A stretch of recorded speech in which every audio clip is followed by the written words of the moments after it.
Last night we briefly discussed Sandra Bland's police officer being arrested.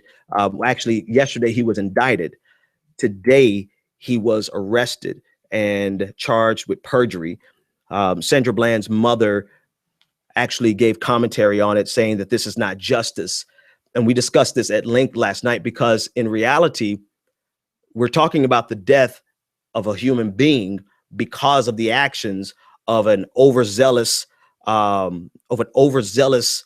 police officer who has now been placed under arrest and facing charges that would only really give him at most a year in prison and I believe a $4,200 fine.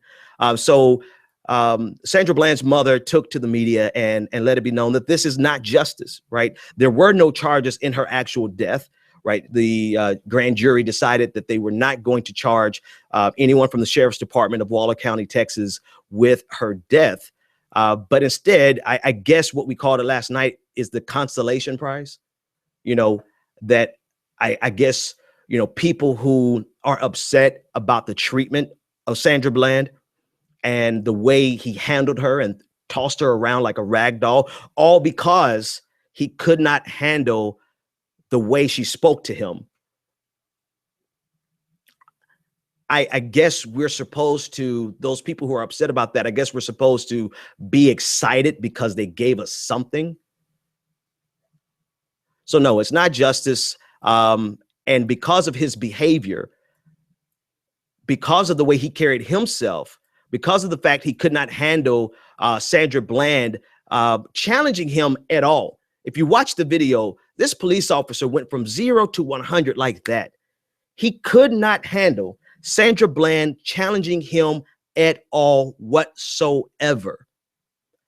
As soon as Sandra Bland said something back to him that he didn't like, he escalated the situation instead of de-escalating the situation. And as a result, she was arrested. As a result, she ended up dead under questionable circumstances at best.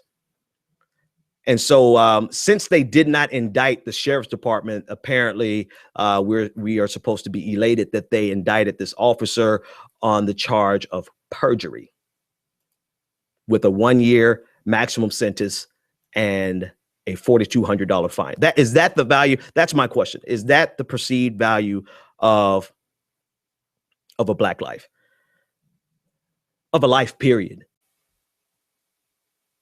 So one of the comments in the chat room says that the guy should have been charged with and convicted with excessive force and assault.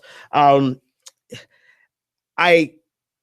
want to mention that simply because it speaks to a bigger problem with regard to police brutality in the United States, is the leeway that we give police officers because of courts' decisions over the years that they would rather err on the side of police officers being too aggressive than not aggressive at all, and have police officers who feel as though they can't carry out their duty to protect and serve. That leeway has opened the door to police officers getting away with things year after year, day after day. And in this case, he was so much more likely to never be charged with excessive force, with anything. The very best they could get was perjury. So that speaks to the reforms that we need to actually look for, right? We need specific reforms. We need reforms that will change exactly how these police officers behave and interact with the community, right? Our expectations of the police officers has to change. It should not be okay for us to have a police culture in the United States where we just assume that they are going to be abusive because that's the way they carry themselves. Right? We should not have to fear our police officers. We have to change the fundamental nature in which they police and protect and serve. But we can't change that unless we start changing the actual policies, the legislation that gives them the leeway to be as abusive as they want to be.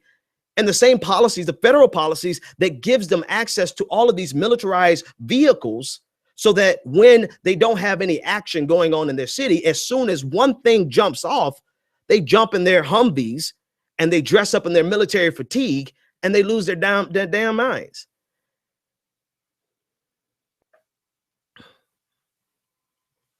So anyway, better training, yes, better training, accountability, expectations, the entire culture, the entire framework. We have to we have to change the fundamental paradigm under which police officers engage with every single community. And if we start with the Black community, it will reverberate throughout every community. We can't fix the problem in the Black community of police violence without fixing that problem in every single community.